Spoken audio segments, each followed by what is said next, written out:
안녕하세요. 성실한TV 염현석 회계사입니다. 지난 11월 3일에 있었던 미국 대통령 선거가 결과를 알 수 없게 혼탁해지고 있습니다.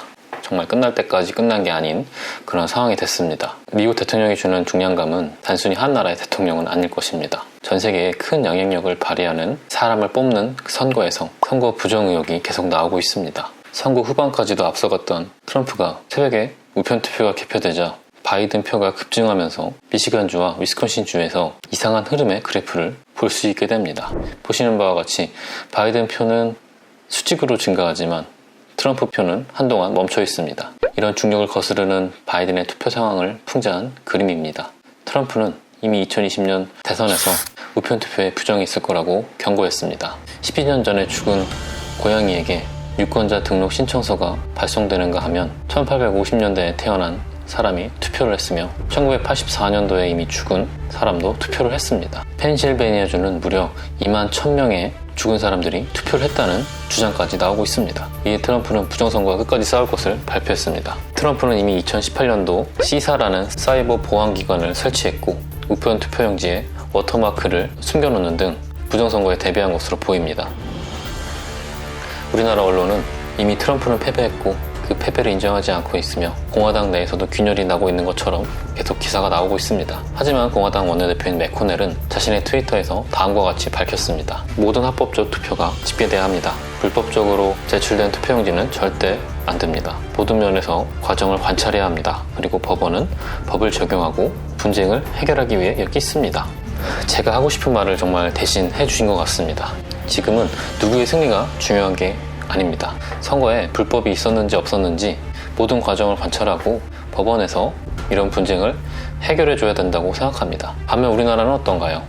우리나라도 4월 15일에 있었던 총선에서 부정선거 의혹이 있습니다.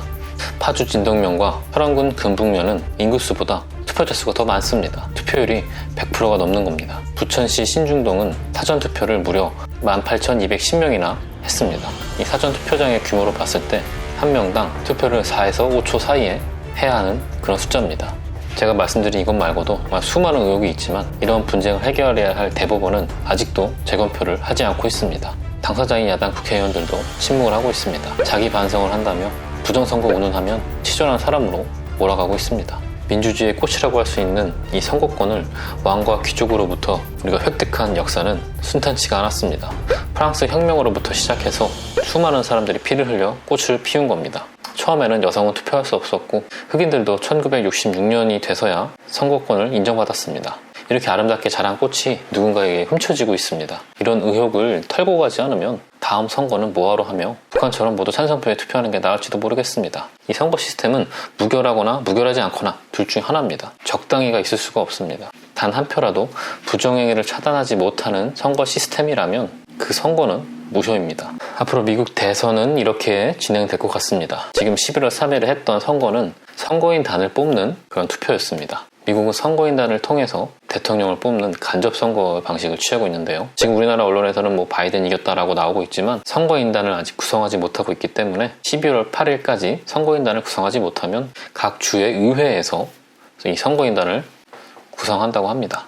근데 만약 그 주지사가 그 의회에 선거인단을 인정하지 않으면 또 주지사가 선거인단을 구성할 수가 있는데 이때는 법원에서 어떤 선거인단을 인정할지 판결을 해야 된다고 합니다. 이 과정에서 주법원, 주고등법원, 주대법원, 연방대법원까지 가는 소송전이 계속 진행이 될 거라고 예측하고 있습니다. 그러다 법원에서도 결정을 못한다면 하원은 대통령을 뽑고 상원은 부통령을 뽑는 그런 과정으로 갈 수 있다고 합니다.